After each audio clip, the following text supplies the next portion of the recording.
3 लाख रुपैयाँका लागि यति बेला गरिमा र घिसिङको घमासान फाइट हुँदैछ। हुँदा हुँदा गरिमा त सीताको दाइले खाएको हो, सीताले नै तिर्नुपर्छ भन्दै उनको घरमा जाइ लागिन्। अन्ततः घिसिङका भाडाका केटाहरूले सीताकी आमामाथि हातपात गरे।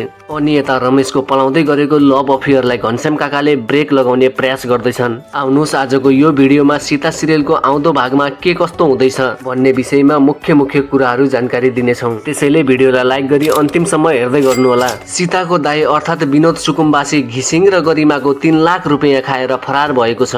त्यसकारण सीतालाई घिसिङ एमेरी बहिनी भनेर फकाउन खोज्दैछ ताकि घिसिङले विनोद सुकुम्बासीको ठेगाना पत्ता लगाउन सकोस्। तर सीतालाई यति मात्रै थाहा हुन्छ उसको दाइ भारतको गुजरातमा बस्छ भन्ने कुरा। बट अहिले घिसिङ र गरिमालाई केही पनि कुरा सुन्नु छैन। एनी हाउ पैसा चाहियो। बुढाबुढी लडे, सीता र सीताको श्रीमान जगतेलाई थर्काए। यति गर्दा पनि पैसा फिर्ता पाउन सकेनन्। अहिले त झन् घिसिङले भाडाका केटाहरू लगेर सीताको आमालाई 3 लाख रुपैयाँ माग्न पठाउँदैछ। तर घिसिङले 3 लाख रुपैयाँ पाउने सपनालाई रमेशले पूरा गर्न दिँदैन। अर्थात् घिसिङका केटाहरूले उसकी काकीमाथि हातपात गर्न खोज्दा ऊ खुकुरी लिएर छप्काउन जान्छ र घिसिङसँगै उसका 3 जना केटाहरू त्यो ठाउँबाट फरार हुन्छन्। यता सीतालाई घर परिवारबाट मेन्टल्ली टर्चर आउन थालेपछि र आमामाथि कुटपिट भएको थाहा पाउने बित्तिकै पुलिसलाई खबर गर्न जान खोज्छिन्। तर गाउँ समाजले सम्झाउँदै घिसिङलाई माफी माग्न पठाए। अन्ततः घिसिङले पनि बाचा गर्छ कि विनोद सुकुम्बासीलाई भारतको गुजरातको जुनसुकै ठाउँमा लुकेर बसेको भए पनि पत्ता साफ गरी निकाल्ने अठोट गर्छ।